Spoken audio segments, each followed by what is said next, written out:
Hoy! Saan galing? Kumusta yung mata mo? Nasaan ang sunglass? Wala pa eh. Wala tayong mahanap na sunglass. Bakit? Malabo pa rin mata mo? Oo. O, kumain ka na? Kahapon eh. Kala na 20. Ano ibigay sa akin? 40. Oo. Binibigay sa akin 20. Bilang binibigay sa akin 40. Saan galing? Yan. Wala pa tayong mahanap na sunglass eh.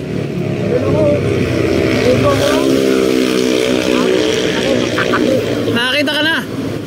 Maninag pa rin? Ano? Talagang parang may ano nga mga usok. O, parang mga usok. Oo, kala mo. Kaya kailangan pa-check up yan oh. Nangilit, ganyan yan eh. Oo nga eh. Tayo. Eh ano ito, may karakata siguro. Katarata. Oo, may katarata yan. Hindi mo kawin dyan, makakawakan yung isa. Kumain ka na ba? Oo, magkakapi nga ako. Okay, kumuha ka. Ako ng bala, Jer. Bigyan mo, Jer. Ako ng bala dyan. Agapan. Ayaw ko ng kapi na. Ano, gatas. Gatas? O, gatas, Jer. Bigyan mo, Jer. Tsaka tinapay. Ano yung mata ko, nag-ano na, ayaw ko na ng kapi muna. Alam mo, hindi na ako makakita pag nagkapi ako. Tulad yan, padilim na ng padilim. Kaya nga eh, huwag ikaw tawid ng tawid. Muntikan ka na raw masagasaan ng motor eh. Hindi, pakit na naman ako. Oo. Pag ganun ko, dapat, sila, diba? Kumanon sila eh. Oo. Wala ako sa gitna eh. Kumanon sila eh. Hindi mo siguro din napansin. Hindi ko nga nakikita yung malayo. Kaya huwag ka tawid ng tawid, delikado. Lalo't maraming 10-wheeler dito. Maraming sasakyan dito, yan oh. Ang lalakas pa ng takbo. Sabi nga ng gwardiya, ang galing umilag. Ang ganun ako nasa gitna. So, yun si tatay ay dito na po yan naninirahan sa Manila Bay. Eh, ang trabaho niya is nangangalakal. Ngayon, hindi na siya nangangalakal kasi nga raw malabo ng kanyang mata.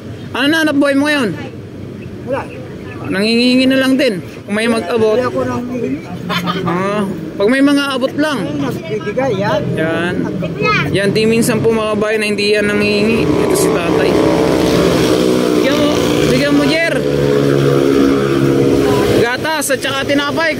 Kuha ang tinapay. Hindi niya ako galiyang manghingi mga bayan, ha? Kaya nga, may katarata.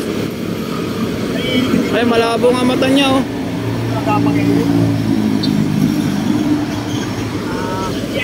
Si ano, lakay. Saan ba pwedeng di ba may libre ng medical dito? Libre salamin? Dati meron, di ba, Jer?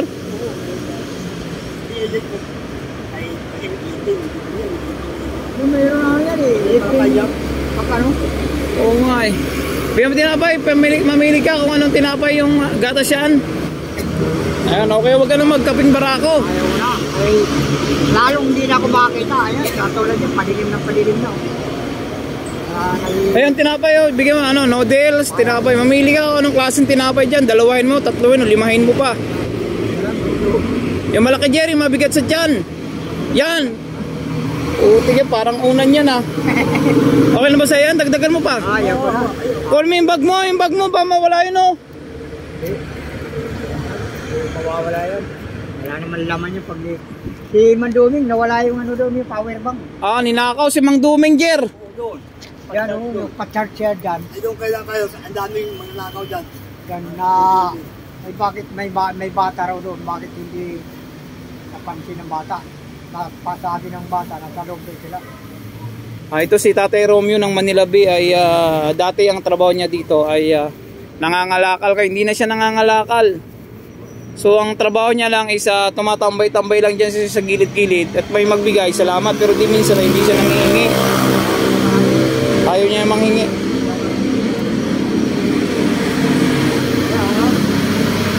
Tama na ba sa yan? Dagdagan mo pa? Ha? Sigurado ka na mabubusog ka dyan. Meron pa dito, oh. Ano ba dyan, Jer? Okay na sa yan? Ako to. Sausaw, tapos saan ka natutulog?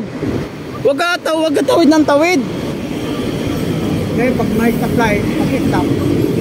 Ba't naninag pa may stoplight? Naninag mo pa? Oo. Wala yan. Padilim ng padilim. Kaya nga eh. Parang mga usot, akala mo. Oh, katarata yan. Akala mo may tunog. Tapos hinaharangan na yung ano. Oh, mga kabayan, kung mapapansin niyo po to si Tatay Romeo ng Manila Bay ay dito na ako kasi siya. Ilang taon na rito sa Manila? Ano na? Dito, sa lugar na ito, siguro. Sa Manila Bay? 50 years na ako rin. Oh, 15? 50 years. Oh, 50 years. Taon. Oh. Anong pa ni Senior nga Marcos? Oh. Kalin mo. So, tambay ka na talaga dito, no? Tagal na. So, yun po, at pasyal na rin po mga bayan, sana mapawano dito ng mga anak niya. Yung anak mong dalawa nasa probinsya, di ba? Sana Doon ka ano niya, na pamilya ng asawa ko. pamilya ng asawa mo. Ang pangalan ng anak mo? Christy? Oo, Ricky. Oo. At sana yung mapapanood at mapasyalan ka dito. Hindi, nagpunta na dito yun. Nagpunta na, kailan lang? Parang Pasko. Pasko. Ano sabi? Pinauwi nga ako, sabi ko ayaw ko umuwi. Doon ako umuwi, may asawa nyo eh. Asawa nyo eh. Maano lang. Wala lang. Grabe, no? Pamilya na dito.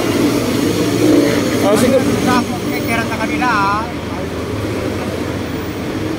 Ayaw ko magpapos. At sigurado ka ba na kasya na sa'yo panangalian mo mamaya? Ano ba laman ang bag mo? Damit. Damit mo lang? Baka may mawawala, iniiwan mo lang yan doon. Ayun.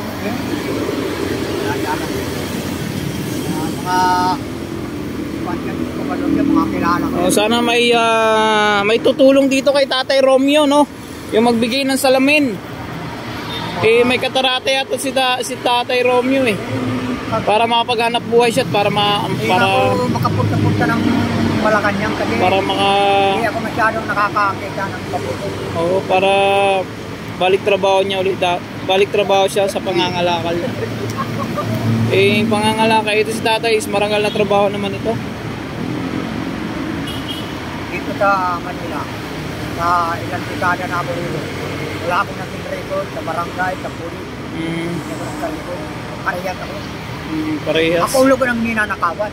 Ikaw tuloy ninanakawan, no? Hindi ako ang gumagawa. Okay pa sa ngayon kasi ito Wala na cellphone ko ngayon sa alam mo, ng babae. okay, saan ka ba natutulog? Diyan sa may puno-puno? Oo. Okay pa sa ngayon kasi medyo hindi walang ulan.